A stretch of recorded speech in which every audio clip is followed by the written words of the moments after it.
السلام عليكم ورحمة الله وبركاته. أعزائي المشاهدين، أهلا ومرحبا بكم في حلقة جديدة من حلقات برنامج صوت بلدنا على قناة SHC. دائما بنبحث عن الحلول لكل مشاكلنا اللي بتتعرض هنا في برنامج صوت بلدنا. جالنا مشكلة على صفحة البرنامج من السيدة صباح أحمد محمد الهرم جيزة والأخت شيماء محمد إبراهيم بنتها، وبنحاول إن شاء الله نتواصل مع رجال الخير ورجال الأعمال لحل هذه المشكلة. ودائما صوت بلدنا بنبحث عن صوت الحق، صوت الضمير، صوت من لا صوت له هنا في برنامج صوت بلدنا. بنرحب بالحاجة صباح أحمد محمد. أهلا بك يا فندم وشرفتنا. أهلا بك يا أستاذ طارق، جزاك الله خير على تعبك معنا والله. تحت أمرك يا حاج. متشكرين ليك قوي. والأخت شيماء محمد إبراهيم، أهلا بك. أهلا بحضرتك، والله تعبناك معانا، معلش يعني مش عارفين نقول لك إيه والله. احنا تحت أمر حضرتك، وبرنامج صوت بلدنا دائما مفتوح لكل المشاكل وكل القضايا إن شاء الله. إن شاء الله. حاجة صباح، حضرتك كلمتني في التليفون أكتر من مرة وقلت لي إن عندك مشكلة. أيوة. عاوزين حضرتك يعني تشرح لنا المشكلة بتاعتك للمشاهدين، ولعل إن يكون في أفعال خير ورجال الخير بيشاهدونا دلوقتي في برنامج صوت يا بلدنا. رب. والله أنا أول مرة يعني يحصل معي الموضوع ده. أنا مجوزة 3 بنات. تمام. وجايبة حاجات بالقسط كتير لل3 بنات، لأنهم اتجوزوا في فترات مش كبيرة ورا بعض. يعني ممكن في 3 سنين ورا بعض. وانا كنت بشتغل خياطه وكده، بس جيت تعبت تعب جامد يعني، ورقدت فيه حوالي 3 شهور. الحمد لله على السلامه. الله يسلم حضرتك. والحاج وانا مركبه. الزوج شغال ولا؟ هو ارزاقي بس راجل كبير يعني. كم سنه؟ 61 سنه. ربنا يديله الصحه. الله يخليك. ربنا يديله الصحه. يعني اعمال يوميه يعني جات له حاجه رزق كده تمام، ما فيش خلاص قاعد. وهو اصلا راجل كبير ما بيتحملش. ما فيش صبيان ولا حاجه؟ معايا ولد في الجيش. في الجيش. انا علمتهم تعليم متوسط دبلومات يعني، هم ال4، ومعايا بنت كمان في التعليم تاني. تمام. جوزت ال3 بنات وعملت قروض انا وهم، عشان طبعا حضرتك عارف الدنيا والحاجه أيوة غاليه وكده. ودلوقتي علينا القروض وعلينا الاقساط بتاع المحل اللي احنا جايبين منه. فالقروض اتاخرنا قوي يعني. انا كنت تعبانه من شهر 5 ما بندفعش. في ظل الظروف اللي حصلت فيروس كورونا تراكمت علينا بقى الديون والدنيا وقفت، فرفعوا علينا الورق. يعني ما رحموش يعني. لا والله يا استاذ طارق، فخامة الرئيس عبد الفتاح السيسي قال يا جماعه اللي عليه اقساط ياجل الاقساط لشهر 9، حوالي 6 شهور. الناس اللي ادت لك ما استنوش عليك. لا لا لا لا, لا ده رفعوا علينا الورق. انا وال3 بنات. رفعوا عليك قضيه. يعني ممكن نتحبس انا وال3 بنات. لا ان شاء الله مش هتتحبس. وبرضه من المعرض، برضه المعرض على طول المحامي بتاعهم يكلمني ويقول لي يا ستي والله انا خايف عليك. يعني وانت مالكيش اي دخل؟ لا والله ماليش اي دخل. ماليش اي دخل. احنا جوزي ارزاقي وانا ماليش اي دخل. انا كنت بشتغل على المكنه قبل ما اتعب. انا مركبه دعامه وعامله قسطره. الف سلامه. الله يسلم حضرتك. وفي مرحله الكورونا دي انا تعبت تعب جامد ودخلت يا ريت مخرجنا الجميل بس ينزل لنا رقم تليفون الحاجه على الشاشه، عشان لو في ناس من رجال الخير الشرفاء المحترمين يتواصل مع الحاجه. هي جات لها كورونا اللي هي المرحله الاخيره، اللي هي كانت المرحله الخطره، اللي هي قعدت 22 يوم في البيت تعبانه، وبعدين دخلت المستشفى قعدت 16 يوم. فطبعا كل دي مصاريف وما كنتش بقدر ادفع بدلها القروض ديت ولا يعني. وانت شغاله يا شيماء؟ انا لسه بادئه هو تشتغل يعني. جوزي وافق ان انا اطلع اشتغل واساعد والدتي، بس طبعا انا لسه بادئه. فاللي هو برضو مش ملاحقه يعني. انا لسه بادئه، بس مش عشان اساعد، عشان ادفع القروض والحاجات اللي اتكومت عليا انا واخواتي وهي. وطبعا بتاع المعرض كل شويه المحامي يتصل بماما ويقول لها انا خايف عليك انت والبنات. انا بس يعني بيأجلها يوم بعد يوم، بس خلاص مش هينتظر تاني اكتر من كده. بيقول لها هم في الشركه اللي هم تبع المعرض بيقولوا ان هو يعني مش شايف شغله معاهم. فبيقول لها ان هو بيحاول يأجل واحده واحده عشان خاطرها هي، خايف عليها وخايف علينا طبعا وكده. بيقول لها انتوا 3 بنات وحضرتك هو وعارف كمان ان هي كانت تعبانه، بس قال لها هم يعني مش بيعملوا بالظروف دي، ما لهمش دعوه. طيب يا حاجه صباح، انت ما حاولتيش تعملي اوراق تكافل وكرامه بتاع سياده الرئيس؟ والله ما عرفتش اعمله. راحت مقدمه عليه من زمان قوي، ما جاليش. مش عارف يعني وصل لفين الورق؟ ما اعرفش. انا بروح اسال في الشؤون اللي عندنا يقولوا لي لا لسه. طب ممكن تجيبي لنا رقم تليفون حد من الشؤون اللي عندكم نتواصل معاه طيب حاضر. في المنطقه اللي انت فيها؟ حاضر اجيب لحضرتك. وان شاء الله باذن الله خير. طيب الحاج ما عملش العماله الغير منتظمه، ما قدمش فيها ال 500 جنيه بتاعه كل شهر؟ قدم فيها وخدها مره واحده. مره واحده بس في خلال ال6 شهور؟ والله هي مره. ما جالوش اي رسائل على التليفون؟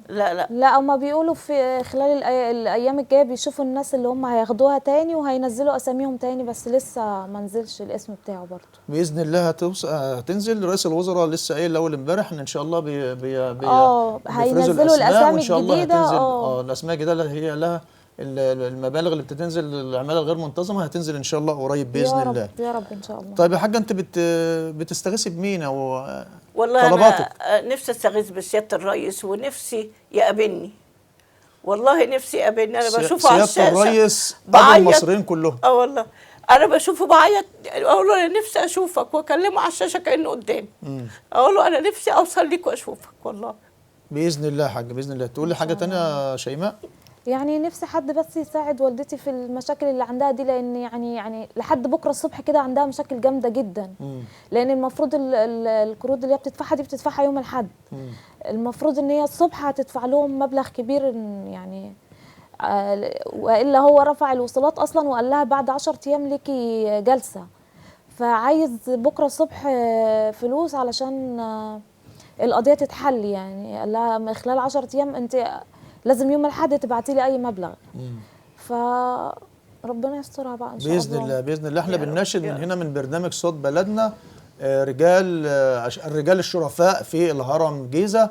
الست صباح احمد محمد عليها قروض مبالغ كبيره، جوزت 3 اولاد بارك الله فيها وعلمتهم تعليم متوسط، والزوج 61 سنه وما بيشتغلش، يعني عماله غير منتظمه، يوم ويومين لا. فبنناشد حضراتكم يا ريت تتواصلوا مع الرقم اللي هيظهر على الشاشه بتاع الحاجه صباح احمد محمد من الهرم جيزه، يساعدها او يحاول يحل لها اي ايصالات. انت عليك كم وصل يا حاج؟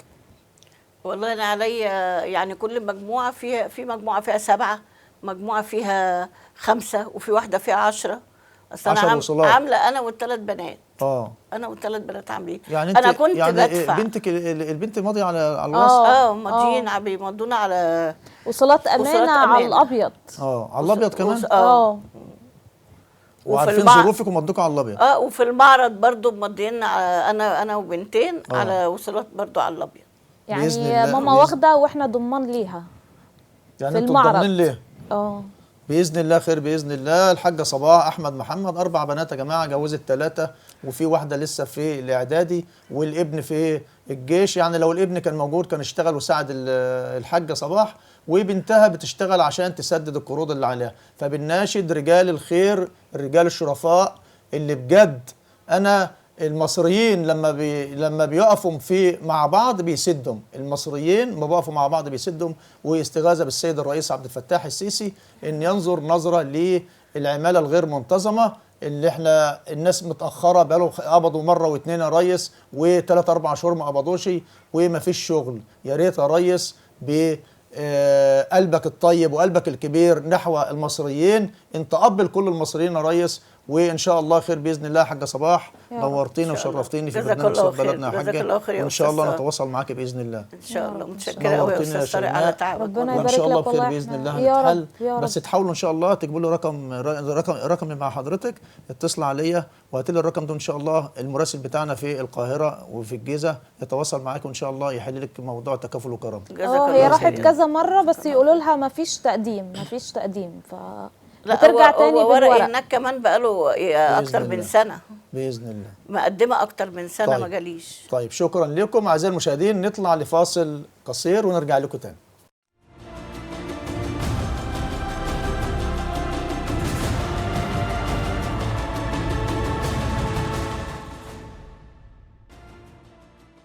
ورجعنا لكم من جديد بعد فاصل سريع. هنتكلم عن مباراة الزمالك والأهلي أو الأهلي والزمالك، مباراة نهائي أبطال إفريقيا اللي هتتلعب إن شاء الله يوم الجمعة القادمة يوم 27/11. يا ريت نطلع بمظهر مشرف للكرة المصرية لأن كل العالم هيتفرج علينا. احنا عندنا مباراة مهمة جدا بين الأهلي والزمالك أو الأهلي والزمالك. مباراة قمة إفريقية، مباراة القرن بين الأهلي والزمالك، والعالم كله عارف يعني إيه فريق الأهلي وعارف فريق الزمالك. مباراة مهمة جدا، لازم نظهر قدام الناس كلها إن أخلاق المصريين أخلاق عالية، نتعامل مع بعض في الملعب كويسين، والمفروض اللقطة الأخيرة وأنت خارج من الملعب دي أهم حاجة الناس كلها هتبص عليها. مش عاوزين المظهر اللي احنا شفناه في دولة الإمارات، سوبر العربي بين الأهلي والزمالك، المظهر اللي احنا شفناه، المظهر السيء اللي احنا شفناه في العام الماضي. عاوزين نشوف حاجة جديدة، لأن هيبقى عندنا كأس العالم لكرة اليد 2021، وهيبقى عندنا مباراة السوبر الإفريقي هتبقى هنا اللي اتلغت في قطر، والاتحاد الإفريقي اختار القاهرة ان هو يتلعب فيها مباراة القمة. يا ريت يا مارينا تحضر لنا مداخلة الأستاذ محمد حامد مراسل الدقهلية. معانا مداخلة الأستاذ محمد حامد مراسل الدقهلية. أهلا بك يا أستاذ محمد. ألو. الو، السلام عليكم. ساعة الله وبركاته. ازيك يا استاذ طارق؟ ازيك يا حبيبي، أخبارك إيه؟ اخبار حضرتك ايه يا باشا؟ عملت إيه النهاردة في يعني كلمت أنت مع الأستاذ وائل عبد العزيز وكيل وزارة التضامن الاجتماعي بالدقهلية في موضوع محمد حسن؟ الو. ايوه يا محمد، سامعني؟ اه يا حبيبي يا اصلا. وطي التلفزيون وكلمني من التليفون. حبيبي انا بكلمك من التليفون اهو. عملت ايه في موضوع محمد النهارده لما رحت تقابل وكيل وزاره الاستاذ وائل عبد العزيز؟ والله يا استاذ طارق، يعني طبعا انا اتصلت على اساس ان هو يتعمل له كشك. كلمت الاستاذ هاني سليمان.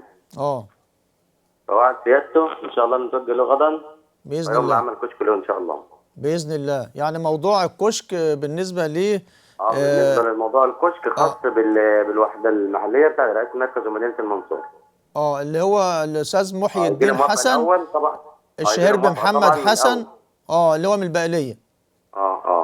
ان شاء الله بكره ان شاء الله في موعد ان شاء الله. يجي له اول حاجه بيجي مبدئيا موافقه من وكيل الوزاره الاستاذ هاني سليمان. تمام. رئيس مركز ومدينه المنصوره. تمام. وعلى الفور تقدم الاستاذ هاني باتصال على الاستاذ محمد ابو النجا. تمام. وعد سيادته ان شاء الله بعمل كشك للمواطن المذكور الاستاذ محي الدين حسن. محي الدين حسن. تمام. شكرا. المقيم بالبقليه ان شاء الله. تمام. شكرا للاستاذ محمد حامد مراسل الدقهليه. تواصل مع وزاره التضامن الاجتماعي الاستاذ وائل عبد العزيز وكيل الوزاره والاستاذ هاني لاستجابه العمل الفوري وكشك للاستاذ محي الدين حسن لظروفه بقريه البقليه محافظه الدقهليه. زي ما عودنا حضراتكم، يا ريت نخلي المظهر الكره المصريه يشرف العالم كله امام الكره الافريقيه والكره العالميه والعربيه. الاهلي والزمالك سمعه كبيره جدا، قطبي الكره المصريه الاهلي والزمالك. يا ريت نظهر بمظهر كويس، ومش ما هيش ناقصه، يعني البلد يعني فوق صفيح ساخن بالنسبه للكره المصريه. نظهر بمظهر كويس، نخرج بمظهر كويس، ونقول للعالم كله احنا قد كاس العالم ان شاء الله 2021 لكره اليد.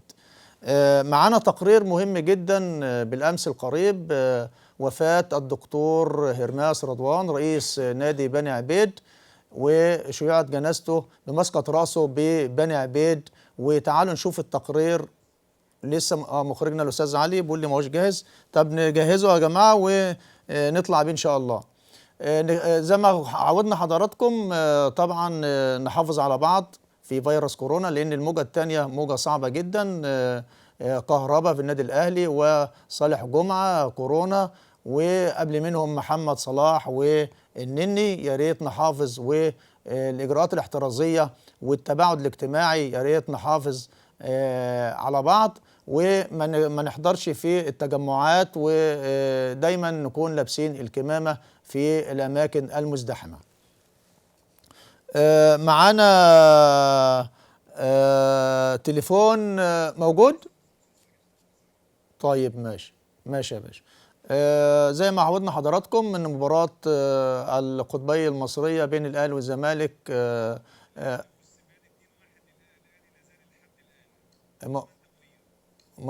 في كاس مصر.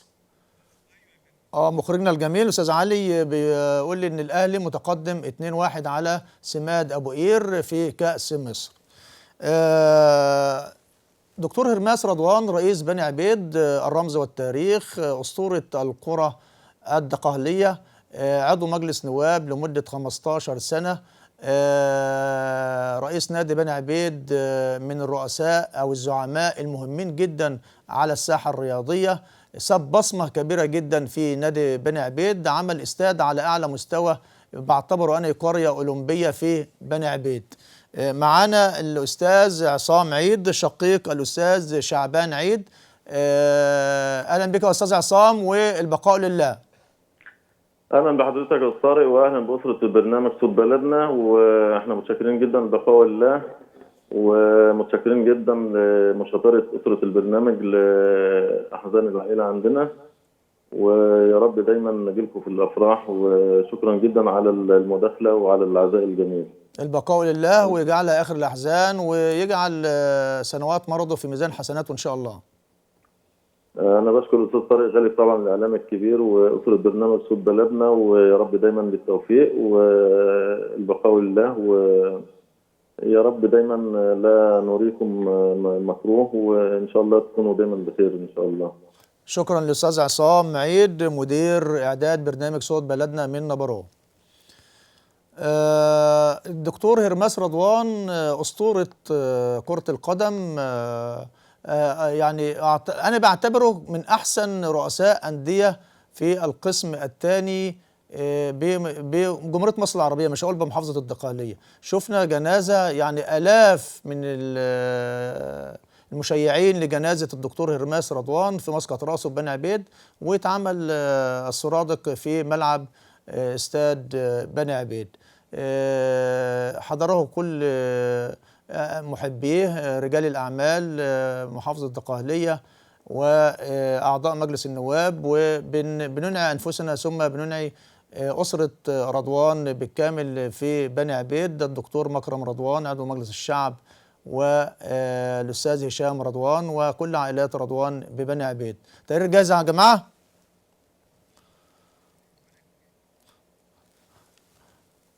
تمام. نطلع لفاصل قصير ونرجع لكم تاني، وتقرير الدكتور هرماس رضوان في تشييع جنازته، وفريق الإعداد محضر كليب صغير للدكتور هرماس رضوان الله يرحمه.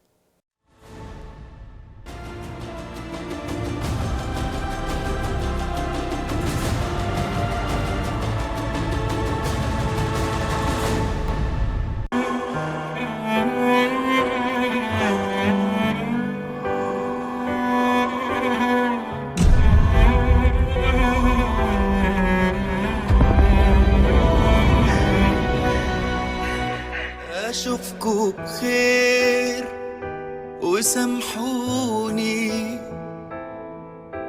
ما حدش يزعل إني سبتكم ومشيت. أشوفكوا بخير وافتكروني، وسايب ذكريات وكوام من الحواديت. أشوفكوا بخير وسامحوني، ما حدش يزعل إني سبتكم ومشيت. أشوفكوا بخير وافتكروني، وسايب ذكريات وكوام من الحواديت. أنا في مكان أكيد أحسن، ولا بزعل ولا بحزن، بلاش الدمع يستحسن، مدام قدامكوا لسه كتير. أنا في مكان أكيد أحسن. أعزائي المشاهدين، ورجعنا لكم بعد تقرير لرئيس نادي بني عبيد الدكتور هرماس رضوان. لله ما أعطى ولله ما أخذ ولله عنده كل شيء. في انتظار مداخلة الأستاذ سمير بدر، ولكن الخط قطع. هيتعود اتصال تاني مرة تانية بالأستاذ سمير بدر رئيس تحرير برنامج صوت بلدنا. دائما بنتكلم عن الأخلاق داخل الملاعب المصرية. الاخلاق داخل الملاعب المصريه ان انا احترم اللاعب زميلي، نظهر بمظهر كويس داخل الملاعب، لان كل الناس شايفانا على شاشه التلفزيون. مباراه الاهلي والزمالك مهمه جدا يا جماعه، مباراه قمه مصريه افريقيه عالميه تحدد مين بطل ابطال افريقيا في الدوري الافريقي. عشان كده الاتحاد الافريقي صمم ان مباراه السوبر الافريقي تتلعب هنا في القاهره، المفروض ان هي تتلعب في قطر ولكن الغيت من قطر وتحدد لها المباراه تتلعب في استاد القاهره. نظهر بمظهر كويس، كل الناس تتفرج علينا تقول ان في مصر كره قدم. طبعا المباراه بدون جمهور لغايه دلوقتي 25 فرد من الزمالك و25 فرد من النادي الاهلي اللي هيحضروا المباراه دي لغايه وقتنا هذا، لان الاتحاد الافريقي هو اللي هيقرر مين سواء هيحضر جمهور ولا مش هيحضر جمهور. الاتصال الاستاذ سمير موجود؟ تمام تمام تمام. هنعرض لحضراتكم صورة تهنئة خطوبة بنت الباشمهندس إبراهيم فتحي حافظ، الدكتورة نيرة إبراهيم فتحي حافظ، ونرجع لكم تاني وبنقول له ألف ألف مليون مبروك الباشمهندس إبراهيم فتحي حافظ وخطوبة الدكتورة نيرة إبراهيم فتحي حافظ. وأعزائي المشاهدين انتظرونا، بنهني الباشمهندس ابراهيم فتحي حافظ وابنته الدكتوره نيره ابراهيم فتحي حافظ على خطوبتها بالامس، والدكتور حسان فتحي حافظ وكل عائلات فتحي حافظ بالسنبلاوين الدقهليه. اعزائي المشاهدين انتظرونا يوم السبت القادم في 5 مساء برنامج صوت بلدنا، والسلام عليكم ورحمه الله وبركاته.